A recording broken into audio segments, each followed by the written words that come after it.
What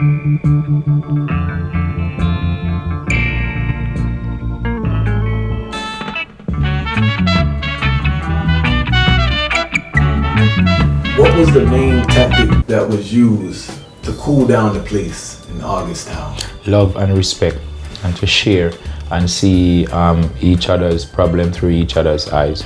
And you have to be very attentive, and you have to be you have to be on your grind. I mean, it's like an officer patrolling a community. You have to just be like that.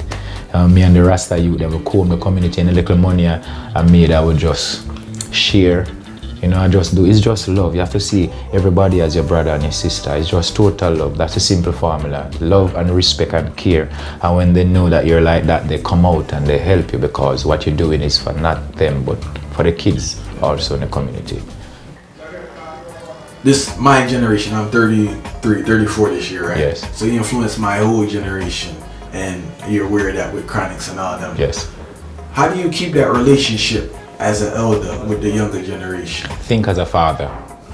Just think as a father, and not just for your immediate family, but each and every one.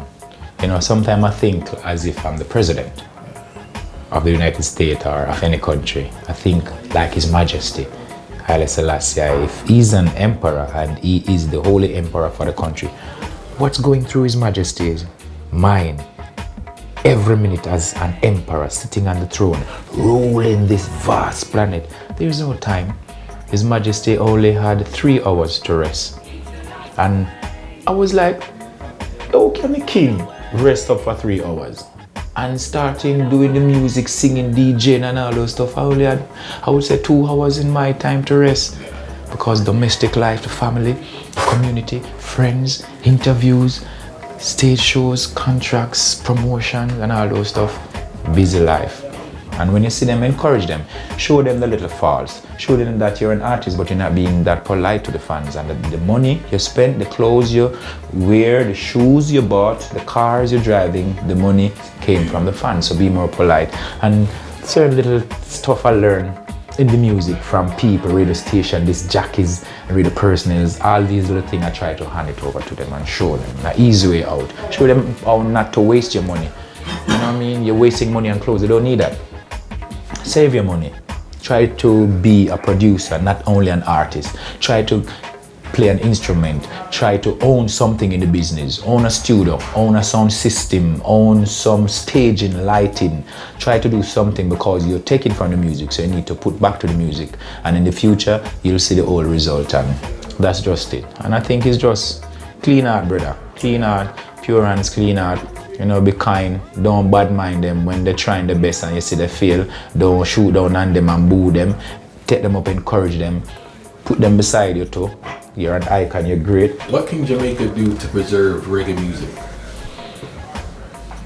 The best thing for Jamaica to do to preserve reggae music is to teach their kids of the roots and the culture, and teach your kids to maintain such duty and such pathway and keep it permanently. And don't shun the talent of the children coming up in the music, because that's another thing that discourages our children from being that great of an icon. We saw them singing and DJing, we started move from here, so you're not gonna make it. No, don't do that. Encourage them and show them, say your culture is your root. You must be embedded in your culture as for you to progress. You understand? It's your culture is just the basic ingredients of your lifestyle. So keep it. Train them, let them go more, teach them to do more research about their culture, encourage them to sing more songs of praise and happiness, and teach them to learn about His Majesty. Go and do your own research about Nani, about Selassie, about Marcus Garvey, about Tubman, about Kojo, about all these great people, about Rosa Parks. Go and do your own research and help to make it much better.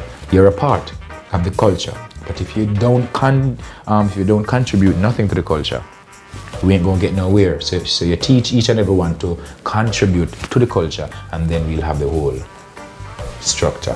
What's up with Jamaica stage show? It seems like they kind of cooled down over the years, because it's like some fire used to burn, flags, horn, but now it seems kind of You know that. Yeah, there are a lot of things. Attacking the music. You know, so it seemed like that energy. I think our culture is being attacked spiritually, and that is why. So sometimes you have a little.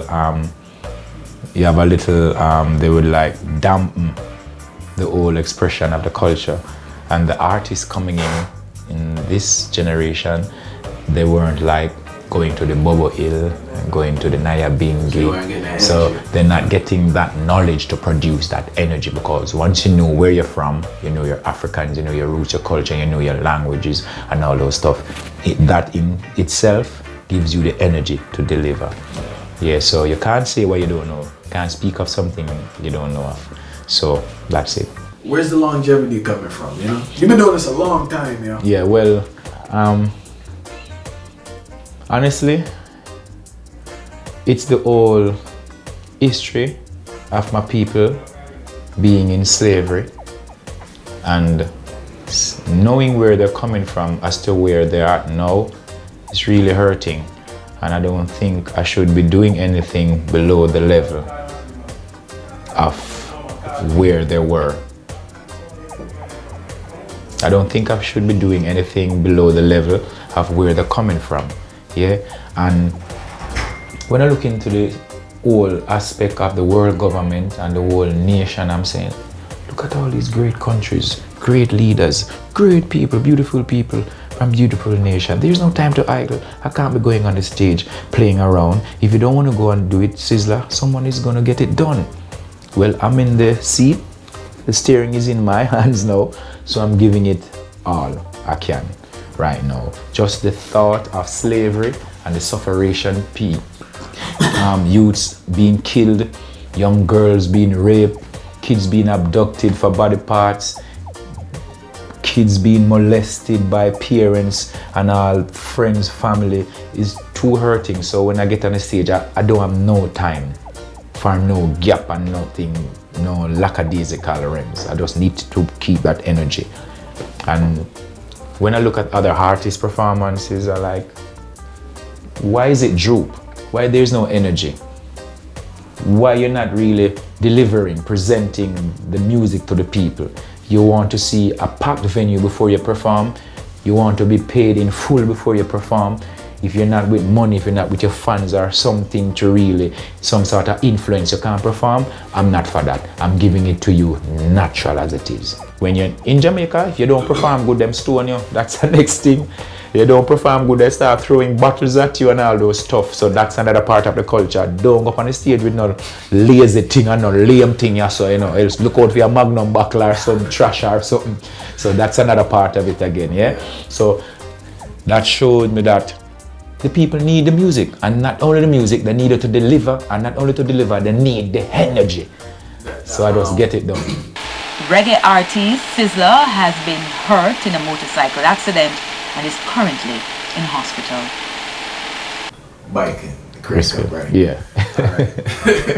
Now, I know you had a biking accident, and after that biking accident, I know you came back with thing on a different level. Yes. Where did the love of the bikes come from? Was it always there, or it grew? Yes, it was always there. Even Movado sang about could I fast like Sizzla fast bike, because I had a hard one then. It was honestly, it was really not accepted as the R1, more of R6 accepted by the government, but you know, it was just a hard one. But we just have it. We just like for stunting and bike shows. But I would say motorsport and bike goes well with the music. If you can see, even in the videos, you have the cars, you have the bikes, and the girls love those stuff. And we use cars and bikes every day to get around our daily activities. You know, it's like the muscle for the earth. So, and I grew up in the garage knowing about cars and bikes way before. But I have a few friends, and they were like, "Hey, Dada, we saw you riding bikes, and we start riding bikes. We start stunting, and the minute we started, you stop. What's up with that?" I was like, I said, "Brother, listen to me. I'm the artist. I can't do all those stuff." And they say, "You're lucky. You better start training and stop turn off. No macaroni thing. You're the artist can't macaroni king. You have to go train." So I said, "All right." I was like, I'm gonna say I've been in an accident, so I'm kind of just letting the bike go. He said, "There's no business about that. You have to go train."